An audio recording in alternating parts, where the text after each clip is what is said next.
Hey guys, today I'm going to be sharing with you 7 ways I stayed productive in my first year at university. I'm now going into my second year. I'm a business student at the University of East Anglia. I'm going to be sharing with you 7 ways I stayed productive.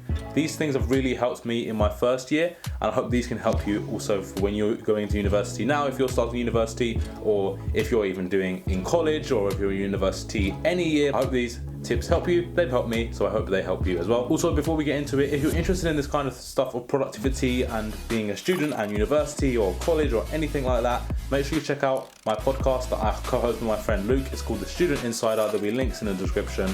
We have released 3 episodes so far, and we're releasing new episodes every 1 to 2 weeks. And yeah, check it out. We have a YouTube channel where we do the video podcasts, and we're on all podcast platforms in audio form as well, so you can check it out there. We have a website as well. The link will be in the description. Otherwise, let's dive into the video with 7 ways I stayed productive at my first year at university. Firstly, we're talking about scheduling your days, and I use something called Google Calendar, and I use that to schedule my days. It's also known as time blocking, and essentially what you're doing with this whole time blocking thing is that you're planning out each day, each week, depending how far in advance you want to do it, for what you're going to do on said day. So for example, let's take like today. On my calendar right now, it says film video. So that is on my calendar and that's time blocked. Before that, I had some other stuff, and after that, I got some other stuff. Essentially, doing this allows you to fit in the things that you want to get done. And this allowed me to fit in more things in my life. We want to use our time as wisely as we can. So doing this for me personally has been absolutely game changer, because I'll be able to do so many more things and schedule in for how long something's going to take me. Instead of saying, okay, I'm just going to finish this essay or film this video today, I got a limit of, okay, I want to finish filming this video in like 1 to 2 hours. And having that allows you to just like get more done overall. And yeah, that's been extremely helpful for me. If you want to see more about how I use Google Calendar, I recommend that you watch my updated productivity system tour. I shared more about my updated way that I use Google Calendar. I did make a video about Google Calendar over a year ago, but it's changed for how I use it now. I now do use time blocking. Before, I only like put in certain events that I had. For example, if I had something I was going to, such as a class, that would be in the calendar. But now I basically put everything in my calendar in about half an hour block. Not every single thing is in my calendar, because that would be way over the top for me, but essentially everything that is over half an hour long is going in my calendar. You might think it's a lot of effort to start with, but trust me, if you just try it, you'll be amazed by what it allows you to do and how much more productive you are and how many more things you can get done. So 100% recommend that you give it a try. I started in my first week of university doing it thoroughly, because before I didn't really do it that consistently. I did it a bit, but time blocking, I was on it majority of the time, like 99% of the time. It was very few days that I haven't time blocked, and I feel like sometimes having that break from time blocking allows you to like refresh and just like basically not have everything scheduled. It's pretty nice, but majority of the time, what I like, completely up to you how you'd like that balance. But for me, I calendar block majority of the time. It allows me to get a lot more done, and it allows me to just bring more structure into my life. Also, if you're more interested in this whole digital productivity thing, I made a whole series of videos all about it. I have an updated productivity system tour, which is the updated version in a shorter video, and there's a more deep dive into each tool or app that I use for the productivity systems that I use. You can check that out. The links will be in the description and up in the card. Next, we're talking about designated spaces, and this is essentially that you want to split up the space that you're doing your work. This might be a bit hard right now because of everything going on, but I would say you can also apply it to different rooms in your house. When I was at university, a lot of my studying I done at the library, but then like relaxing or making videos or working on my business would be in my dorm room. And then coursework I also done in my dorm room, because I had my monitor there, and that allowed me to have loads of screens open at once. Like in the library, yes, I could have my laptop there, but then it's only a small like 15-inch screen. But with my monitor, I had my laptop screen. That allowed me to have more things open and get my work done quicker, because at the end of the day, I want to optimize to get more things done quicker so I can do other stuff, and because I want to do more things on top of just being at university. Next, we're talking about brain dumping your thoughts onto paper. Essentially what I do most mornings is that I would just get my paper journal out and just like write any thoughts that come to mind.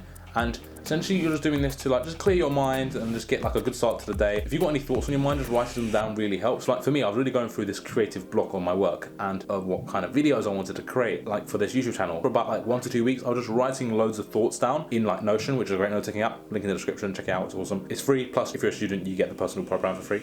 Anyway, just writing my thoughts down really allowed me to figure out what I wanted to do, and just, yeah, it just really helps. And doing that has been really beneficial for me. Also, like just keeping a journal every day in the morning has been really helpful. I try to keep it consistent. It doesn't happen every day, but I try and do it, and yeah, it can really help. Recommend that you give it a go. Next, we're talking about the Pomodoro Technique. It comes from the word tomato, if you didn't know. This is the technique that has helped me so much when it comes to being at university and trying to get work done, because like for something like filming a video or editing a video or anything, doing some like client work, I find that pretty easy to get started and just do it. But like for studying, for me, there's more friction. So using something such as a Pomodoro timer, like setting a 25-minute timer, and you can do it either is just using that to make you get started, or you can do like the traditional 25 minutes, 5-minute break, 25 minutes, 5-minute break, or change it to 45 minutes, 10-minute break, whatever. You can do it however you like it. But essentially, doing that has really allowed me to just start studying, start doing my coursework that I need to get done. That's been so helpful. I recommend you give it a go. Number 5, what gets measured gets managed. And this is similar to when I was talking about time blocking and scheduling your days, because if you do that, you can then look back and see, okay, how have I spent my time? Am I achieving my goals? Is my actions in line with my ambition? Am I spending my time wisely? And then you can see, okay, what can I do to actually achieve that? Let's say you want to get a certain mark or a certain grade for a test, and you've got those results, and then maybe you wasn't as happy with it. Then you can look back and see how many hours you spent studying for that test, how many weeks in advance were you prepared, were you only prepared a few days, or was you prepared for weeks or months? And then you can look back and see, okay, this is how I spent my time on it. Next time, let me change it, do more, alter this, change that, and that will allow me to actually see in retrospective how I spent my time and how I can change that next time. That will allow me to hopefully achieve that goal. This can also apply to a load of things, like tracking things, like track your workout, basically anything. Track things, see if what you want is aligned with what you did, and then you can alter it to help you actually achieve what you want to achieve. Number 6, break tasks down into easy, manageable steps. And this has been really crucial for me. In my first year, I had quite a few like essay pieces of coursework, and instead of looking at it as like, okay, I have this whole essay to do, it's more like I have this introduction to do, and then I have the first paragraph in the main first paragraph, and then I have another paragraph in that, and then another paragraph in that, and then I have the second main paragraph, and then I have a paragraph in that, and so on. So essentially, and what I do, I'll write out to-dos for that coursework, either using Todoist or in my Notion task page that I've been using for a while now. Essentially, break things down and it becomes so much easier, because instead of saying, okay, I just need to get my coursework done, which is like 3,000 words, it's that I just need to write one paragraph, and that one paragraph looks much easier and more attractive to get done.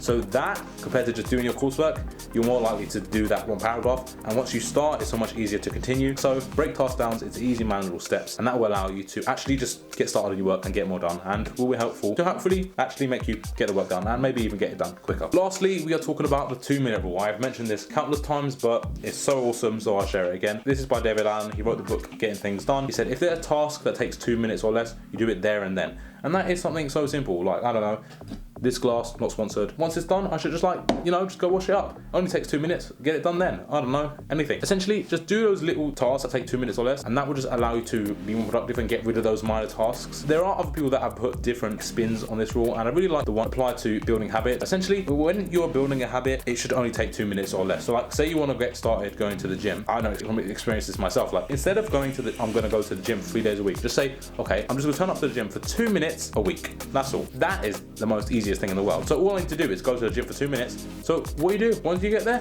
you go work out, and maybe you'll be there for half an hour, and you've actually done something. So instead of trying to build this big habit of doing these big workouts from nothing, and this is something that I've learned from as well, is that actually just try and build it up slowly. Instead, just say, okay, I'm just going to go for 15 minutes a week, and then once you do that, 15 minutes is not long, so you'll be able to do longer, and then you can be able to increase the frequency. Start off small and build it up over time, because it's all about just getting started, because once we start, it's so much easier to continue. Thanks a lot for watching. I hope you did enjoy this video. Please like, subscribe, and hit the bell. Also, if you're interested in more about student life and stuff like that, make sure you check out my podcast that I co-host with my friend. That'll be linked in the description, as I said earlier. Otherwise, thanks again for watching. Also, if you're interested in more behind the scenes look of the stuff that I do and all of that, you can follow me over on Instagram. Otherwise, thanks again for watching, and I'll see you guys very soon.